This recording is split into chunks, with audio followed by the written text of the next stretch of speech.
Well, here we are again. Here we are again. Yeah, hanging out in this living room, having these conversations. That's exactly right, Bonnie. But you know, it wasn't the last time, but in one of our sessions, we talked about bringing up the whole conversation around counseling. Counseling, yes, we did. Particularly for couples. For couples, okay. And I think that's something we might want to revisit before we close the series. Okay, that sounds like that's a plan. And a lot of times, I know in my work, very often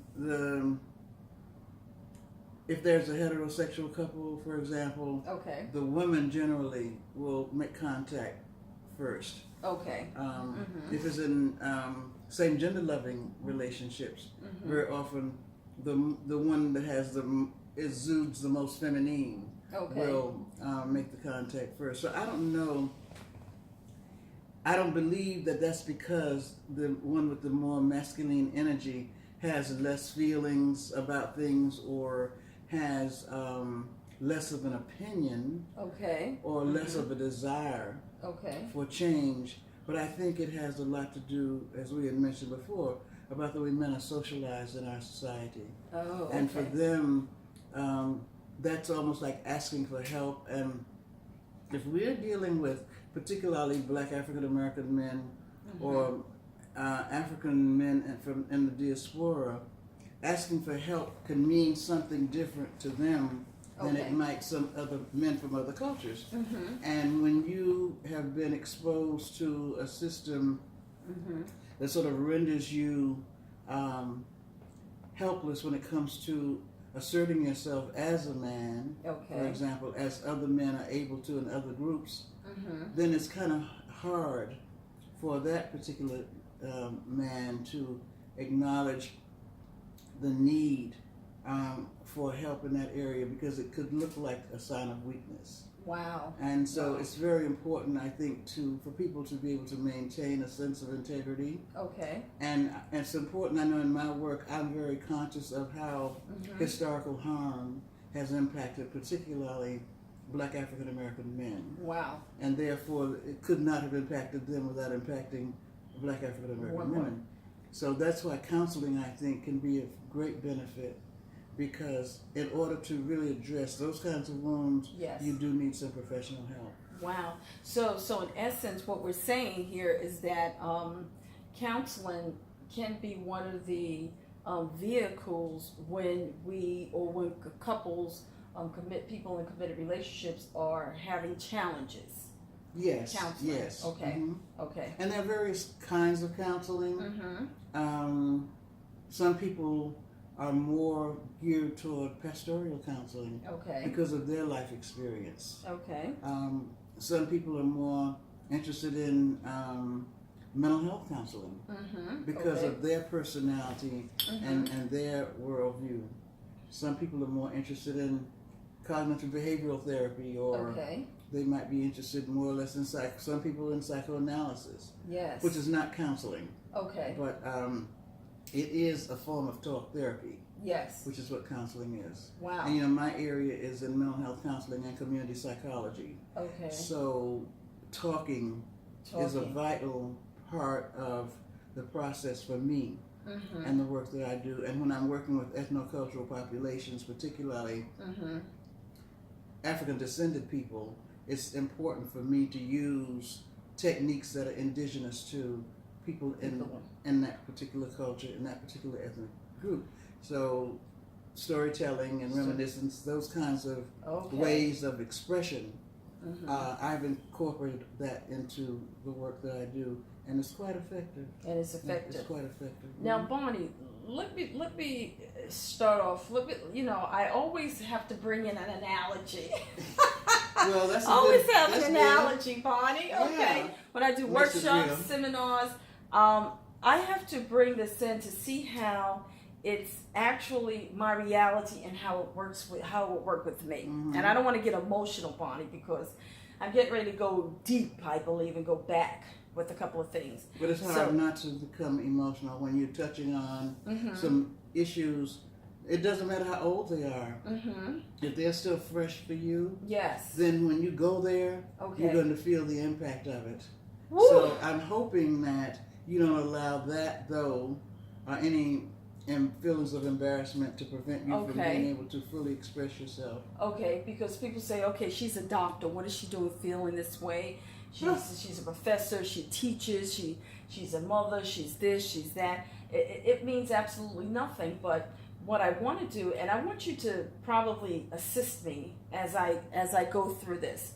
Okay. I brought my jar with me today, Bonnie, and this jar, ladies and gentlemen, it represents who I am. Okay, I would say from as early as I can possibly remember. And I see myself getting emotional right now. I kind of feel it, Bonnie. Oh, okay, well, come on, I can handle it. Woo! Let's start this way. When I was 4 years old, and for every experience, I'm going to drop a load of marbles in this glass jar, okay? And as we talk, Bonnie, this is me, and it's very fragile. This is people. Sometimes people are fragile, correct? Absolutely. Okay. So when I was 4, at the age of 4, Bonnie, I lost my mother. Wound number one. Wound number one, Bonnie is saying. And so at 4 years old, losing my mother, I didn't know what was going on, but my mother passed away and she left 9 children with my father, okay? And I even remember at the funeral, my siblings just crying. They were so upset. And I was like, what is going on? Why are they crying so much? And I couldn't understand why they was, crying, but they were crying. And it's not until years later, Bonnie, that when I started public school, okay, my first encounter, first grade, where when I went to school and the children asked me, okay, who's your mother? Where's your mommy? And I told them, I don't have a mother. And they said, that's not true. Everyone has a mother. This is what they said to me, Bonnie. So I felt guilt and shame. Oh, at not having a mother. At not having a mother. Not even understand that everyone has a mother. Exactly. But you knew that your mother wasn't present. That's exactly right. And that you didn't have a mother. That's exactly right. Wow. So with that experience, what I did, Bonnie, is I created this here, fantasy fairy tale, and I would have my, use my older sister and would lie and say that she was my mother. Okay. So I did this for a number of years, and I think I even did it up to high school. So here I am, Bonnie, I'm living a lie. Wound again. So that's another wound. Based on something. Okay, yeah. And never shared this with anyone, never really discussed it. And then, Bonnie, you're going through junior high school, you have your first boyfriend, then you get in high school, you have your next boyfriend. And then for me, Bonnie, I guess falling in love, doing those things. And then, Bonnie, I got pregnant. Dum. Okay. Uh-oh. Baby out of wedlock. And what time period was this? This was about, I would say, 19, 20, 21. So that's about the 70s, 80s? 80s. Yes, the 80s. Well, it wasn't as bad as it could have been if it was the 60s. Thank goodness it was the 80s. Thank goodness it was the 80s. Oh my God. But Bonnie, not only is that a stigma, but then just before that, I decided to give my life to Christ. And, I was in college, going to school, and a friend of mine invited me to the church, and I became part of the church. But when getting to the church, again, it's still a stigma because now you're a single parent with child. Were you treated differently? I was treated differently in the church. I knew I was treated, I felt it. I was treated differently, Bonnie. And not only that, on top of it, there was something called tithes and offering. And they don't want to say, people don't want to say it in the church, but these things do transpire in the church. I believe, Bonnie, that people watch the amount of money that you give. Mm-hmm. I was not one of wealth and did not have a lot of money, so there you go again. Rejection. Mm-hmm. Okay. What we're talking about now, we're talking about church hurt, church harm. Church hurt, church harm. Which is something people really, really want to avoid talking about. But it can be so insidiously damaging. Very damaging. Yeah. Because it's rejection. You have cliques. Sometimes people didn't want to be bothered with me. People didn't want to talk to me. People because I looked a certain way. They even told some of my a good friend of mine, "Why do you even want to be bothered with her?" Yes. You know. So just dealing with that wound as well. So then you think you're in the church, you meet someone, you think you're falling in love, you think they like you, and then you meet someone, and next thing you know, they say they want to marry you, and then they change their mind. Oh. What did that feel like? So this was really, again, pain, but never shared this with anyone. And when I say anyone, never any counseling, Bonnie. So then I still didn't talk to you about the fact that I held my mother guilty and was angry at her for a number of years because how in the world could you die and leave so many children and for my siblings to have to give up their life to take care of us, to take care of me? So I was dealing with that. And not until I really knew the dynamics of who God is and how life is that I released her from that. But still, I felt guilty because my sister, who died, passed away a couple of years ago, I believe that she really did not fulfill her entire calling of what she wanted to do. She wanted to sing, she wanted to be in a choir, she wanted to be a nurse. But because she took care of us, she gave all of that up. So I'm feeling guilty behind that. And thank God I did get closure with her before she passed on. Okay, Bonnie? So that's a good thing. So then we have that. And then we have the loss of my father. Okay. Were you still young? My father, no, I was in school, college. I was an adult, so that was good. But just dealing with another loss. So first it was my father, then it was my sister. So Bonnie, then, you meet a wonderful person who says they want to marry you. And I'm like, wait a minute, hold on. We can't get married because I need counseling. They say, no, you don't need counseling. But I say to them, Bonnie, look at my jar. Look at this jar. And if I have never gone to counseling before, Bonnie, how can I take all of this into a marriage without ever having been transparent and authentic and have discussed it with anyone? What am I looking forward to if there is no counseling? Even if the person say they don't need counseling, my thing is that, but Bonnie, I need counseling. Look at this. Look at this. And then if I go and try to put the lid on this, is it possible that something can transpire in the relationship that triggers something, and that's it? And boom, off goes the lid, huh? That's exactly right.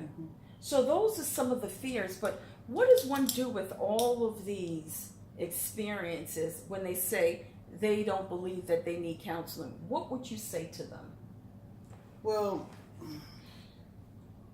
I don't believe you can force people to do things that they really don't want to do unless it's under extreme duress. And that's not what constitutes a good relationship when it comes to the therapeutic process.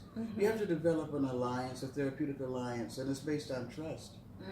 So for the therapist, the person that calls themselves a therapist, to try to manipulate someone into counseling is not, it's not the thing to do.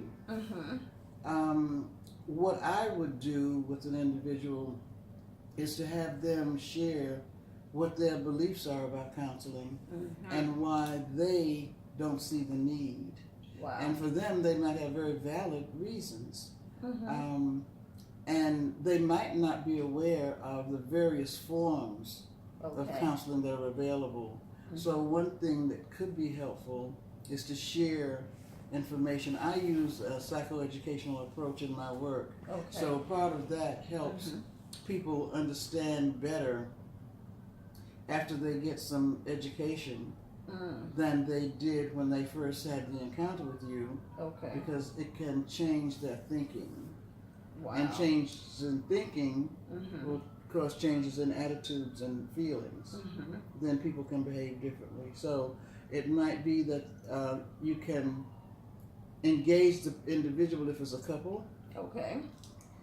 One thing that might happen is the individual might buy into sitting in on the sessions with their partner, and being willing to participate at some level, or to just be there to learn something about how the partner feels about what's going on. Wow. And at any point that they choose to get involved in the conversation, they can, but presenting it as though this person is there to support their partner might give the individual a greater sense of control. And it's not going to be uncommon for a partner to want to support their partner. They might say, well, I don't want this for myself, but if this is what she wants, I'll do what I can to help. And during that process, they will get engaged. Wow. They will get engaged. Wow. And then there are people who just don't want it and not going to do it. And if it's important for the other partner to have that happen, this might not be a relationship that can work well for them. They might have to make a decision to, first of all, take care of their own needs. And sometimes taking care of your own needs provides an opportunity for the other to see that as you not caring about them. Wow. Okay. And, wow. Yeah. Wow. And especially if they're not involved in taking care of their own needs. So counseling takes on, as I said before, many forms. There are many theory bases. And I don't think that counseling in the traditional sense is the only way to go. Wow. People get involved in mindfulness meditation, transcendental meditation, various forms of meditation. People practice yoga. People also have support groups that they're engaged in. There are lots of human development trainings and seminars. So sometimes when people combine a variety of ways of addressing their own issues, they can come away from that with a tremendous amount of personal insight.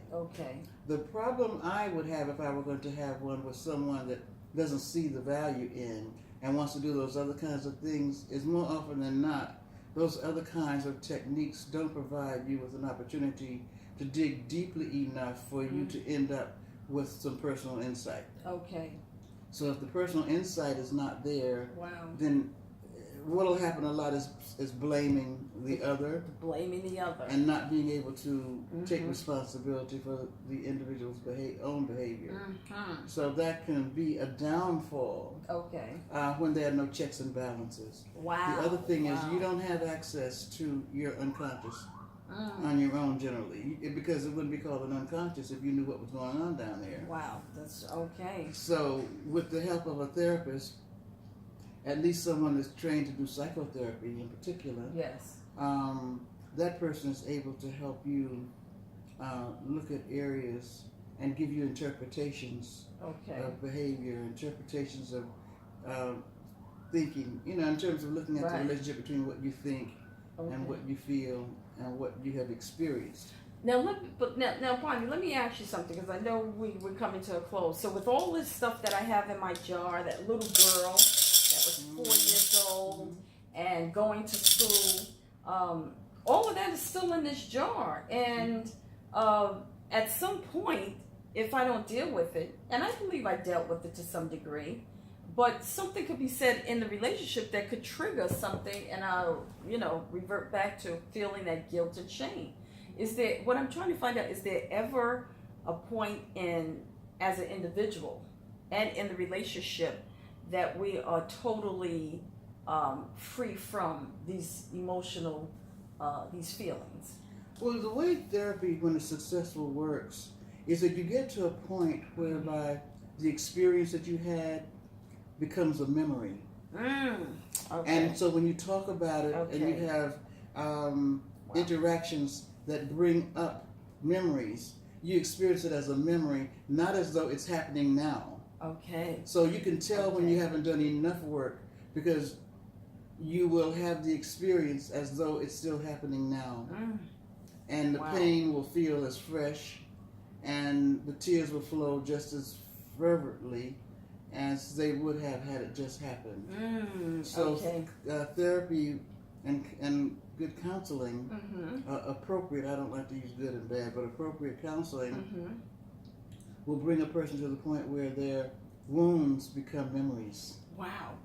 And they don't experience them as though it's fresh. and there's not something, it doesn't evoke different type of emotions like anger or rage, or like you said, like you're experiencing right now, with some things that trigger something else. Because sometimes you could be in a relationship with someone and the partner may say something, and out of nowhere the person just goes into a rage or get angry or get upset. You're like, wait, what did I do? What did I say? The button got pushed. The button got pushed. Is it because that it's still fresh? Yes. It hasn't been dealt with. That's what that enough is. Work, Wow. Enough work, or maybe none, has been done in that area. Wow. And so the person's going to be reactive. Then you have people, on the other hand, who are so concerned about exposing themselves that they are very good at blunting their feelings. They've learned how to do that. So things can happen and they will show, their affect will be flat and they won't show any response. Wow. So when I see a flat affect, I know the person has really pushed those feelings deep down in there so they don't have to deal with them. And so the person can appear to be all right. Whoa. But they're the kind of people sometimes that you look up one day and they've gone postal. They just go into the post office and shoot up everybody. And that can happen. Is it possible that they're the type of people that can also commit suicide? Are they suicidal? Well, is it a silent? I don't know. Okay. Because for someone to be suicidal or homicidal, there's a lot of information you need to have. Okay. And so I would not want to say, but it doesn't mean that person could not be. Okay. Doesn't mean they could not be. Right. Okay. Wow. Bonnie. Oh my goodness. One last thing before we close, Sure. Bonnie, is this. So when a person say, once again, I don't think I need counseling, I don't want to go to counseling, but let's say they go into, we talked about this also, the silent wars. The silent wars where people go for months. And that's another thing that I need to put in my jar, ladies and gentlemen, Facebook fans. That's another thing, Bonnie, I need to put in my jar. In my family, growing up, with one of my sisters, the older sister, if she get mad at you, she didn't have to speak to you for months. So she would withdraw affection. She would withdraw affection, and my family's not really affectionate, kissy and huggy. So I wonder if that's another reason how we in my family, we could go months without talking to each other. And even my daughter brought this up. Yeah, you could go weeks and months. And I know that's that's unhealthy. So now I put myself on a 24, 30, 36, 48 thing where we do not go more than 36 hours without speaking. We need that cool off time. But could that be part of it too, that withdrawing affection, like you said, where you can live in the same house with someone and not speak to them for days and months? What is that, Bonnie? Well, it's just as an example of a family pattern that got developed in your house. All family systems have patterns of behavior. And patterns of behavior exist because it works. So when you tell me... But is it really working? It works fine. It doesn't mean that what's working is healthy. Okay. It doesn't mean it's not dysfunctional, but it's working because behavior doesn't change until the need for it. Until whatever the person's doing, the behavioral change will feel better than continuing to do that. So people are not going to change behavior as long as they're feeling some secondary or primary gain out of doing it. So it has worked in your family over the years for people to get the silent treatment.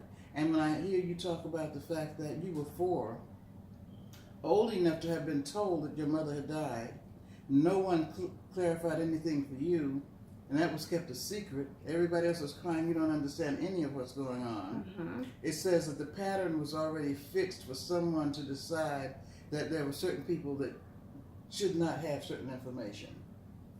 Whoa. Which then keeps that individual, keeps you in confusion, and you're not able to grieve your mother's death. You're totally confused about it. Where is she? Why hasn't she come back home? When is she coming back?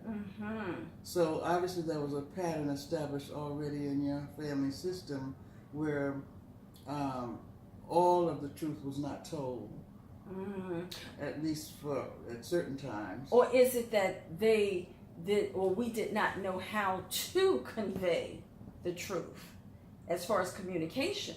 Well, there's not a knowing how to There's nothing about knowing how to. It's you speak English, for example, or you speak Chinese, or you speak Yoruba. So you know how to speak. You know how to say the words, but something in here tells you something about how you should or shouldn't do it, and who you should and shouldn't do it with, or when you should and shouldn't do it. So it's all of these judgments and these rationales that go into helping us determine how to behave. Because it's not that you all didn't speak English. Now, if somebody didn't speak English that was in the house, you wouldn't know how to convey it to them. Right, okay. But everybody was English speaking. But someone didn't feel comfortable with the feelings they were going to experience by telling you what was going on, because they were not going to feel comfortable handling your responses, whatever they might have been. Okay. Yeah. Wow.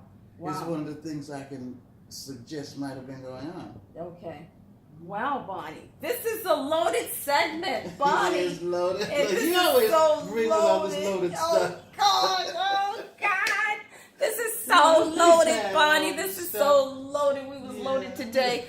I need to close on this now. You know this goes on a public platform, and they think we've lost these women up here with marbles in a jar, talking about family system dynamic. They say something. They must have bells in the bat. What, the bats in the belfry? Bats in the belfry. And jars full of marbles. Jars full of marbles. Yep. Well, Bonnie, I have to thank you for bringing. I think you brought some clarification to me as far as silent wars.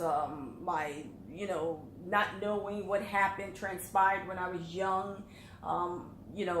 It not being spoken. I think you really helped me a lot today, and I know you helped hundreds of people out there. I hope and so. This segment was a little bit longer than the other segments, but counseling, as you said, Bonnie, is very. I think we talked about this. It's critical. It's important, and it's needed. Whether people believe it or not, it's needed. And I like the fact the way you broke down. There's so many types of therapeutic ways that people can go and get assistance.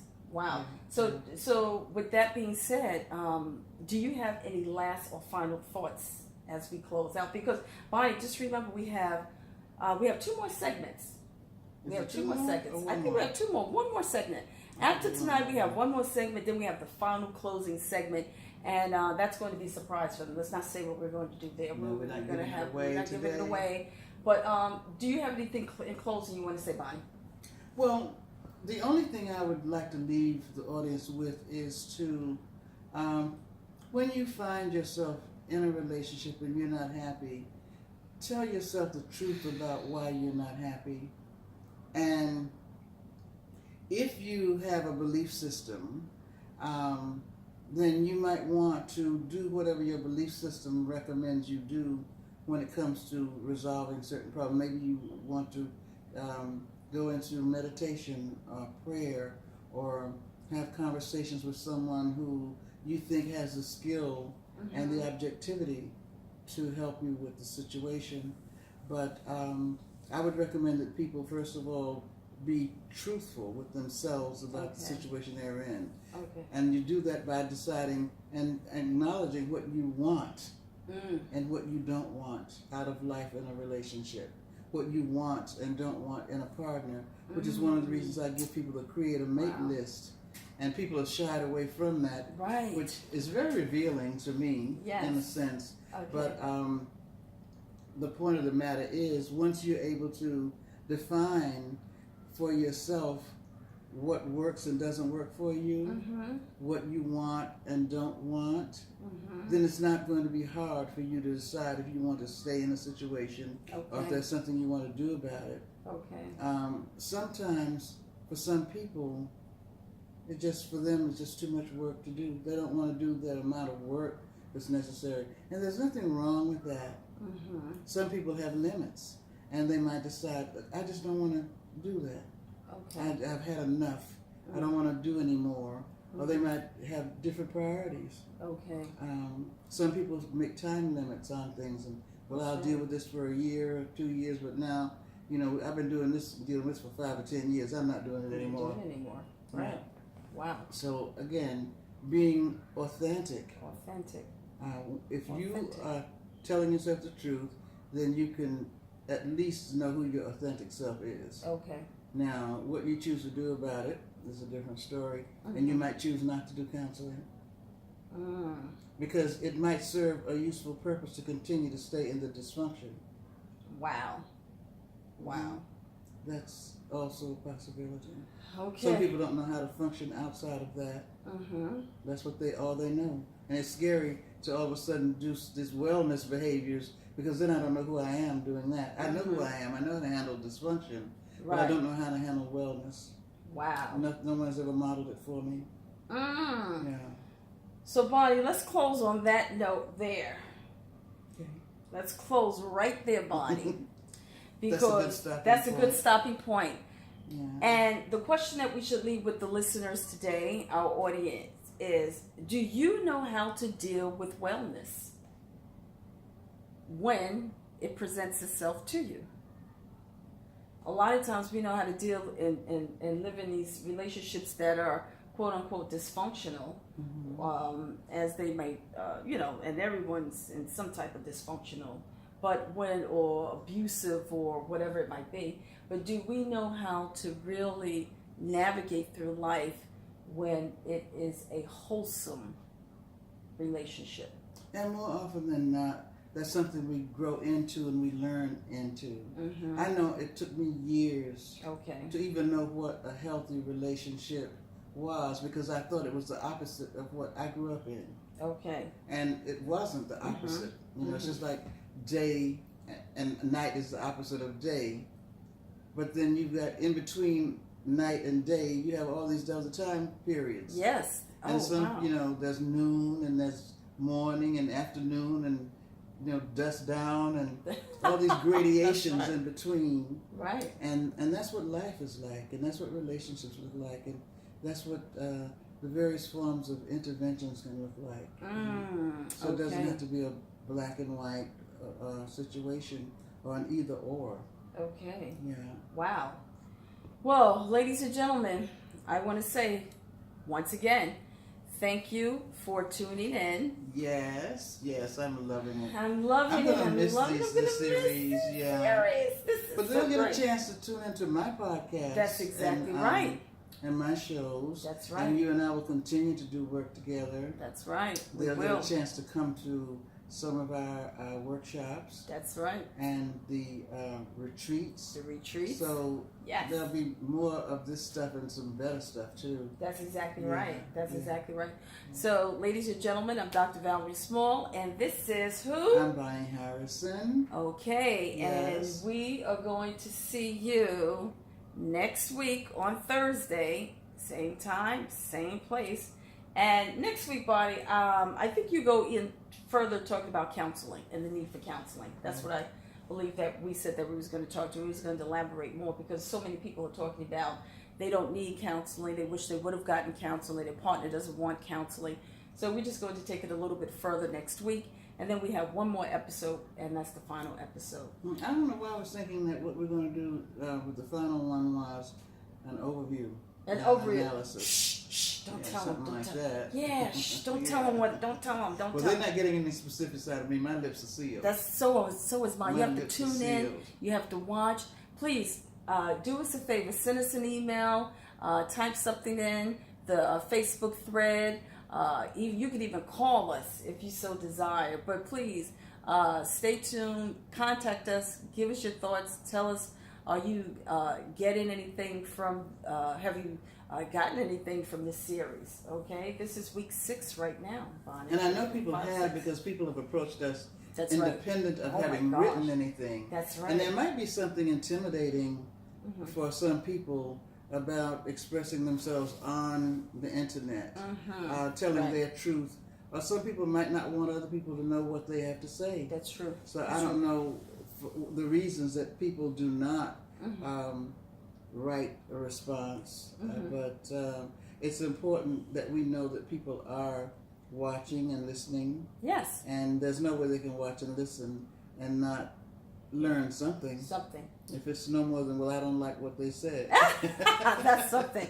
Yeah. I don't like what you said. I don't agree. They got something I don't agree with any of it, Okay.